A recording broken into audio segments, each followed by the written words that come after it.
Bonjour à tous. Alors, je voulais revenir vite fait sur le coronavirus. Donc actuellement, il y a 233 décès en Italie. Et l'Italie vient de mettre 15 millions d'Italiens sous quarantaine. En fait, j'avais pensé à une théorie.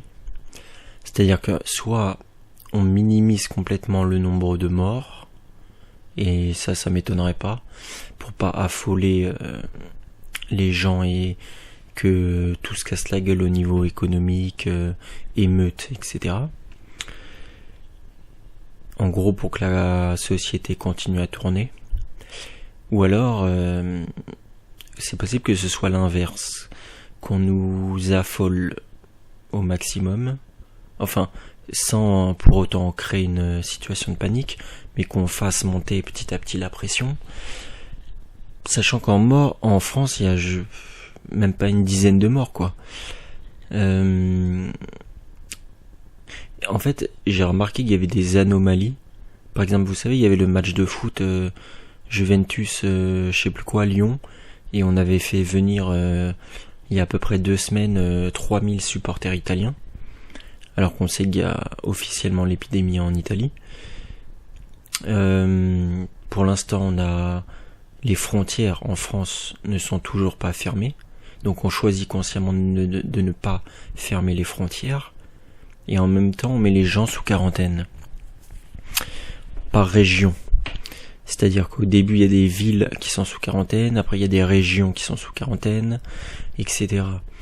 Et c'est très étrange parce que on ferme pas les frontières et en même temps on met les gens sous quarantaine.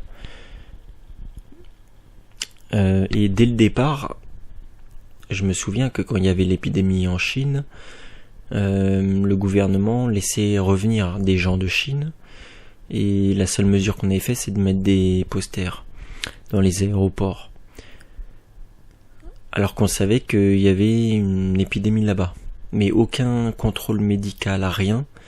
Il y a même des gens qui rentrent d'Italie, qui ne subissent rien, qui ont témoigné être rentrés d'Italie sans subir aucun contrôle. Donc d'un côté on s'en fout, et de l'autre on commence à mettre des gens sous quarantaine en disant vous restez chez vous. Même en Israël, il y a je crois qu'il y a 2 ans de prison et 10 000 euros d'amende pour les gens il y a des gens qui sont sous quarantaine parce qu'ils viennent de l'étranger. S'ils sortent de chez eux, ils ont 2 ans de prison ferme. Et en fait, je me disais que l'économie est vouée de toute façon à se casser. La bourse, tout ça, à un moment donné, la dette infinie et qui ne peut pas être remboursée, qui s'amplifie, etc. L'économie, vu que les ressources sont limitées, on peut pas faire, tous les pays du monde ne peuvent pas faire de la croissance à l'infini. Donc le modèle sur lequel on repose est obligé de se casser la gueule. Et je pense qu'il y a des gens qui se disent ok, de toute façon ça va se casser la gueule, donc autant prendre les devants et gérer le chaos. Et je pense que en fait l'économie, vous allez voir, enfin c'est possible que une fois que tous les peuples seront sous quarantaine, c'est-à-dire avec interdiction de sortir soit de la ville, soit d'un périmètre, soit de chez eux, eh bien là l'économie se cassera la gueule et il y aura pas 5 millions de gilets jaunes dans la rue, etc. avec des révoltes, des émeutes, le peuple qui est 5 millions de personnes qui vont aller à l'Assemblée nationale ou quoi, vu que les gens seront sous quarantaine.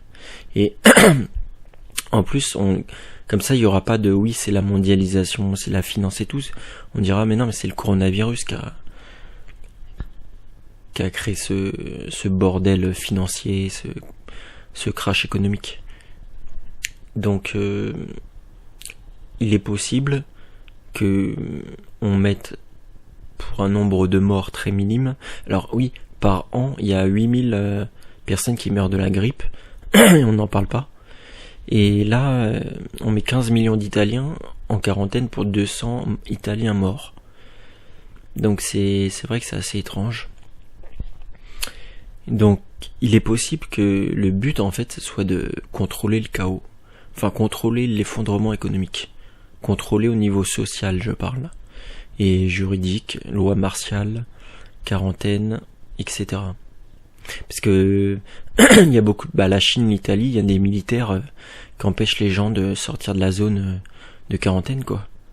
Donc finalement c'est une manière soft de contrôler les gens, et de toute façon forcément vu que la Chine ils ont un lien avec l'économie mondiale, forcément l'économie mondiale ça va encore plus vite se casser la gueule maintenant que les Chinois il y a un problème là-bas. Donc en fait ils provoquent à la fois l'effondrement mais en même temps ils le contrôlent. C'est préférable de contrôler quelque chose qui est inévitable je pense. Voilà, mais ça veut pas dire qu'il n'y a pas de forcément qu'il n'existe pas. Je suis pas en train de dire qu'il n'y a pas de coronavirus. J'avais aussi entendu que le virus avait éventuellement, je mets ça au conditionnel, une caractéristique ethnique qu'il touchait. Il faisait surtout beaucoup de morts au niveau de certains gènes si vous appartenez à la communauté asiatique. Et donc, ce qui expliquerait pourquoi il y a 200 000 morts en Chine et très peu en Europe finalement, pour un même laps de temps. Après voilà, tout ce que je vous dis là, ça va pas à l'encontre du fait qu'il peut s'agir aussi d'une attaque économique sur la Chine, comme je vous l'ai déjà expliqué. La Chine est l'ennemi économique et sur la puissance militaire des États-Unis. Donc on peut combiner ce que je vous ai dit au début de ma vidéo avec le fait qu'on va quand même pénaliser nos adversaires économiques, notamment la Chine. Voilà. Je suis en train de dire que peut-être que... Voilà. Je vous donne juste mon avis. Dites-moi en commentaire. Je vous dis pas que je détiens la vérité. Je vous donne juste un point de vue. Dites-moi ce que vous en pensez. Si ça peut être, la vérité peut être entre deux versions aussi. Hein. Ça peut être plusieurs choses imbriquées, plusieurs choses qui se superposent, plusieurs vérités qui s'entremélangent. Ok, à plus tard. Merci.